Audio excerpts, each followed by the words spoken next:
For today's video, magluluto naman tayo ng napakasarap na sweet and sour chicken. Mahal to kapag in-order sa mga restaurant, kaya magluluto na lang tayo para hindi bitin at tipid pa sa budget. Madali lang din itong lutuin at kailangan lang natin ng 1 kilong chicken breast. Isa-slice lang natin to into bite-sized pieces. Yung ganito kalalaking hiwa ay pwede na. At pagkatapos natin yung ma-slice, mag-season tayo ng konting asin, paminta powder, at lalagyan natin ng 1 itlog at 1/4 cup ng cornstarch. Then, haluin natin mabuti.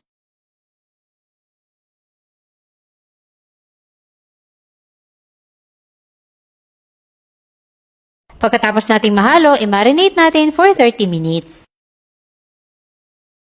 Then, gagawa na tayo ng ating sweet and sour sauce. Gagamit tayo ng 1/2 cup ng banana ketchup, 3 kutsarang white vinegar, 2 kutsarang toyo, 3 kutsarang white sugar, at 1/2 cup ng tubig. Then, haluin natin itong mabuti hanggang sa ma-dissolve yung ating asukal. After nyan ay mag-prepare naman tayo ng 1/2 cup ng all-purpose flour at 1/2 cup ng cornstarch. Paghaluin natin mabuti at dito natin i-coat yung ating chicken.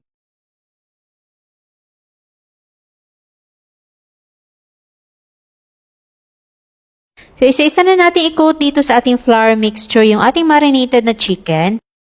Then i-deep fry sa mainit na mantika.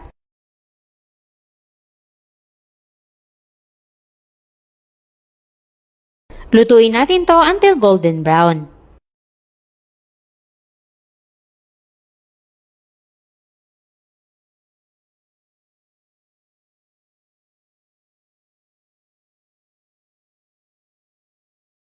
Kapag golden brown na, hanguin na natin at i-drain lang sa paper towels para matanggal yung mga excess na oil.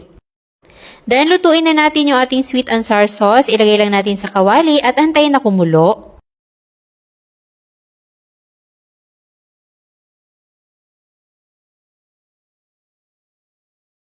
At once kumulo na, ilalagay na natin yung ating mga napritong manok.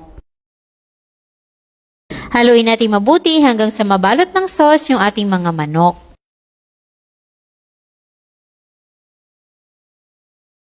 Then, pagkatapos nating mahalo, ay ilagay na natin yung ating mga fresh na pineapple slices at yung ating red at green bell peppers. Tapos, ay haluin na nating mabuti.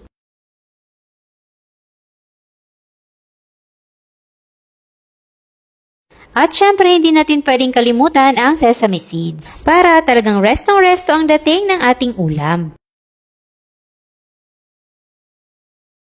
At ayan, tignan nyo naman, itsura pa lang ay napakasarap ng tignan ng ating sweet and sour chicken.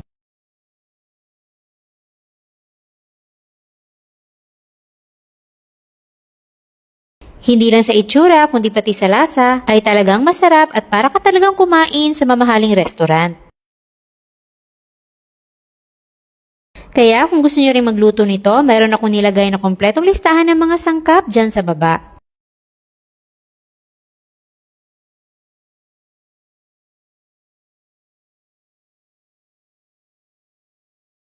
At sana'y nagustuhan nyo ang ating recipe for today. Enjoy!